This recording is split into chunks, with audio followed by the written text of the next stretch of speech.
My question is, who's going to be the skipper this week? Yeah, Shutsy mentioned he might ask about the captaincy, but to be honest, we actually haven't even put our mind to that. Obviously, it's really disappointing that Rory's out, but I guess the model of leadership group is that you've got a number of people there that are able to step up and toss the coin. With this season and promoting young kids through, would Tom Trudeau be a reasonable candidate to have his first crack at it? Well, he's in the leadership group, so he's a better chance than some of the others. But yeah, it'll come from that group. Whether or not it's Tom, I'm not sure. Clarity on the injuries from Cadden? Yeah, no, I think he'll be okay.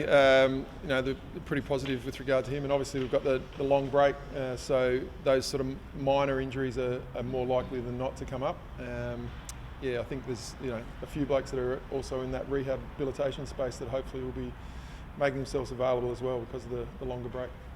So how do you go about replacing Sloane?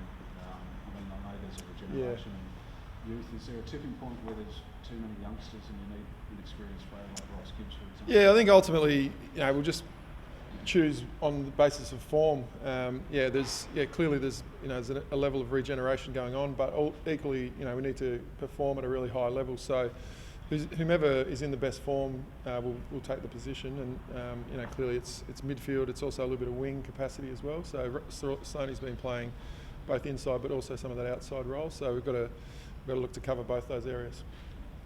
How much excitement is there? Just on a different topic. How much excitement is there to get back to Adelaide Oval?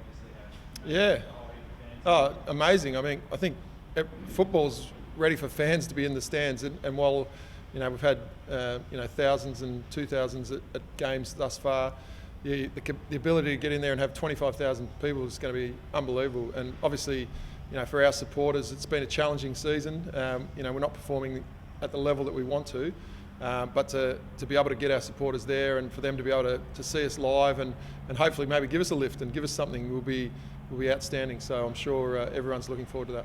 The border to New South Wales has just closed today, or it's been extended. I guess curveball after curveball all season, but do you see that complicating fixture just a little bit more down the road, do you think? I think the fixture is very complicated here.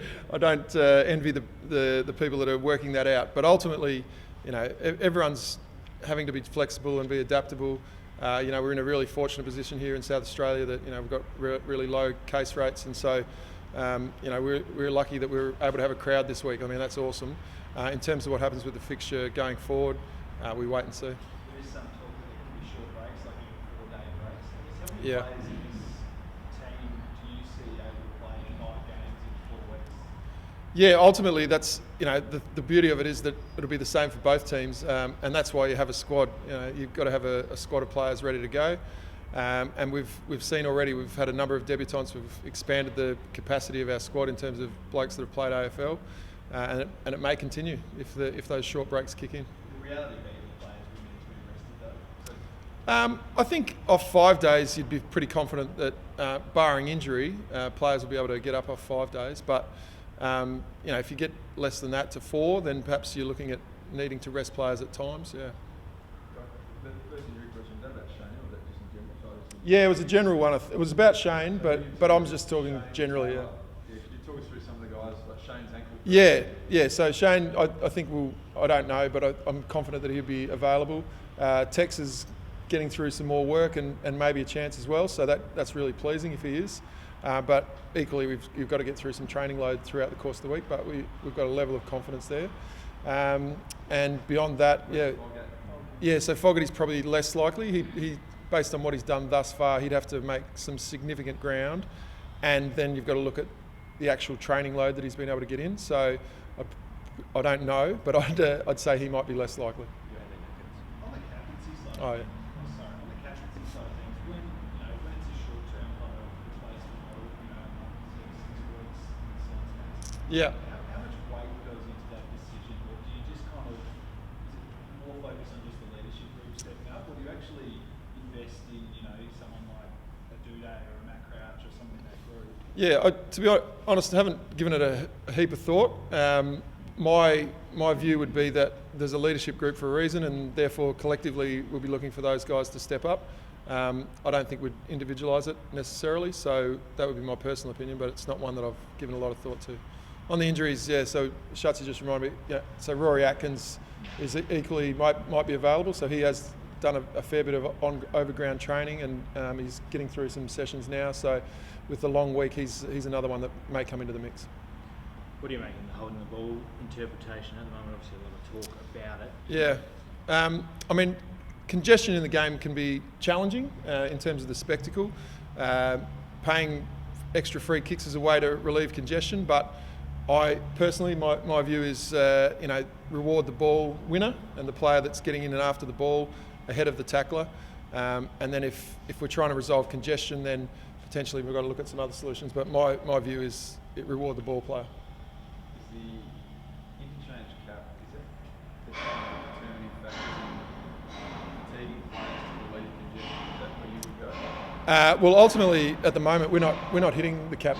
Most teams in the shortened format aren't getting to 90, so I don't think that's necessarily an issue in terms of this season. In a longer format game, then the cap can become a bit of an issue. Once again, we're delving into issues that are a bit off track, but no, I don't think that's the main issue. Just ask about Ross Gibbs. Understand what you said about form. Yeah. No, he's training. I mean, we didn't get an opportunity to play last weekend. So one of the advantages when we were in the hub was that we played seconds games against the opposition teams that were up there, and that was really good. That was really good for our younger guys. It was also good for players in Bryce's situation where they're trying to make their case, and clearly we know the capacity that he has. So his form in those games was strong, and therefore he'll come under consideration. It's hard to assess form given up the scratch. Really tough when you don't play. But those games that we played up there were at a really high standard. Both clubs, from all the clubs, are looking for that opportunity to get games into the players that aren't playing AFL, and so those games are a pretty good form line. Is that achieved? Outstanding, yeah, outstanding. A number of guys have been in that situation this year, and they've all attacked it in exactly the right way, and he's no different. And equally for the group, I think obviously you may be aware we haven't won a game yet, but the attitude and the application to training and the way that we're going about it is first rate. The intent is really strong, and we've just got to keep persisting until we get the performances that we're looking for. Matt, where are you as a coaching group with game style and game plan?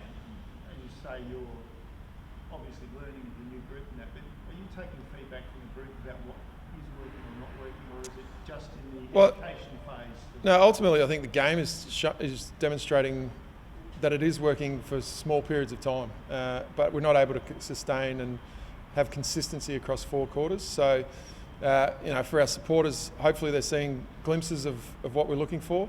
The players themselves are seeing those glimpses, but there's a ready acknowledgement that we're not sustaining it for anywhere near long enough to win games of AFL footy. So that's the challenge. In terms of education, yeah, we just push on and try to get better each week. It's going to be weird coaching, being part of a coaching group that doesn't have Rory Sloane, may not have Taylor Walker, because they've been the pillars for 5 years plus now. It's going to be weird without some of those mainstays in the team. Well, it's a weird year, so everything's weird. But no, not particularly. No, there'll be, we'll pick 22, and they'll be ready to go, and they'll be ready to compete.